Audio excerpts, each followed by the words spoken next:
Joining me now is Wyoming Senator John Barrasso, chairman of the Senate Republican Policy Committee. Senator, well, congrats on a big victory for your party and for the president last evening. Thanks, Sandra. Great victory for the American people, who will get the tax relief and the tax reduction and the tax cuts that President Trump and Republicans have been promising. Great day for the American first economy, because you see the stories. Additional investments are going to come. People will continue to do what we need to do: invest in America, hire American workers, and let people keep more of their hard-earned money. So it sounds like you've had a chance to take it all in this morning and sort of take a victory lap. You know, what do you think when you hear Nancy Pelosi and Chuck Schumer, Pelosi calling this a tax scam and brazen theft of the middle class, Chuck Schumer saying the Republican Party will come to rue the day they voted for this?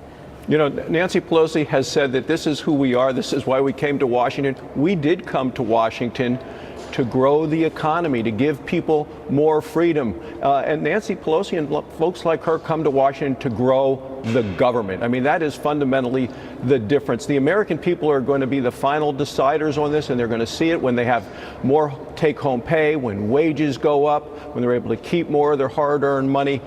This is a great day for America. The economy has been growing. You know, there are 2 million new jobs created since the day Donald Trump was elected president in this country. Economic growth has been at a pace recently that it hasn't been at for the last 10 years. So we're heading on the right path for a very optimistic, strong, confident future. I got to ask you, though, Senator, are you concerned at all about the surging optimism we have seen, not even since the vote actually happened, but leading up to this? We just did a segment on the U.S. stock market. 70 records so far this year for the Dow. It's up 25% for 2017, largely in anticipation of this getting done.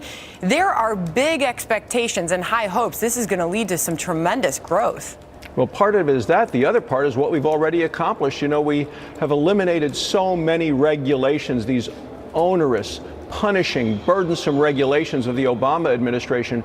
President Trump and Republicans came into office, eliminated so many of those to give people freedom back, to make decisions, to make investments. Certainly, I'm from Wyoming, a huge energy state, which felt punished by the Obama administration. President Trump is working toward energy dominance. You saw that with the now allowing more exploration for energy in Alaska as part of what passed last night. Right. And as Bill was mentioning earlier, not a lot of people have had a chance to know that, just how big this bill is and all encompassing of things like that it is. So now you've got this victory. One might say you've got some momentum going as a party. Can you carry that into 2018? What's next for the Republican Party? Well, what's next is to continue to tell the American people what's in this, to find out how it impacts them personally. There's a story today. This is going to get more popular as people realize all across the country they're able to keep more of their hard-earned money. And we're going to sell that throughout the year as our candidates talk to voters in their home districts, in their home states. So, yeah, this is a record we can be proud of, but it's not just the economy. It's the judges that we put in place.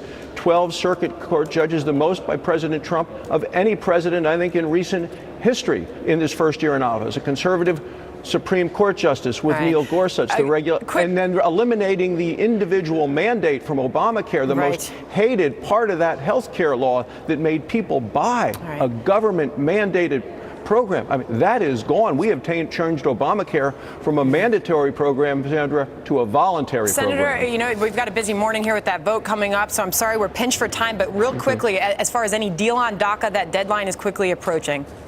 Well, the deadline that President Trump has set is actually March, and so there's time to do that. There are discussions, but for me, I'm going to focus on border security, enforcement, and ending chain migration. That has to be part of any agreement. All right, Senator Barrasso, thank you for your time this morning.